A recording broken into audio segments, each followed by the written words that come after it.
The late James Baldwin was one of the most influential African-American writers of the civil rights era. And now the documentary, I Am Not Your Negro, takes us back to that time through his words.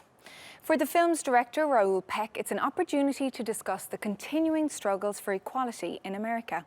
If any white man in the world says, "Give me liberty or give me death," the entire white world applauds. When a black man says exactly the same thing, he is judged a criminal. I Am Not Your Negro is a look at race in the US based on an unfinished manuscript by writer and social critic James Baldwin. To make an example of this bad nigger so there won't be any more like him. The book was to be a personal account of the lives and assassinations of 3 civil rights leaders whom Baldwin knew: Medgar Evers, Malcolm X, and Martin Luther King Jr. Director Raoul Peck took the material and made it into an Oscar-nominated documentary. It took him 10 years, but he finds it more relevant than ever. Well, it's incredible because James Baldwin, although all these words in the film, he wrote them 40, 50 years ago.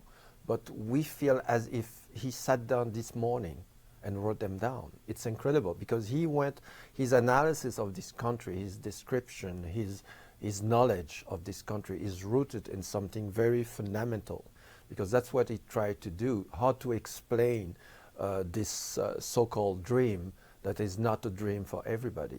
So he went as far to really deconstruct the whole narrative that we have about this country of dreams. You just speak to cotton, and now they don't need us anymore. Baldwin didn't have to know about the Ferguson riots, the Black Lives Matter movement, or the rebirth of white nationalism. He explained it all in advance and once said, "Nothing can be changed until it's faced." There are days when you wonder what your role is in this country and what your future is in it. I would just quote him, it's not so much about hope. It's about changing it. We can't afford to be active whether we are optimistic or pessimistic. We are already in it. That means we have to react to it. We have to be active. And by the way, James Baldwin also said it's not just about the black population or the gay population, it's about everybody, because whoever invented, in case of the film, the image of the nigger is also responsible. And if you don't deal with it, as James Baldwin put it, you are also a moral monster. Again, like most white Americans I encountered, they have I'm sure they have nothing whatever against Negroes. That's really not the question. The question is really a kind of apathy and ignorance, which is a price to be paid for segregation. That's what segregation means. You don't know what's happening on the other side of the wall because you don't want to know.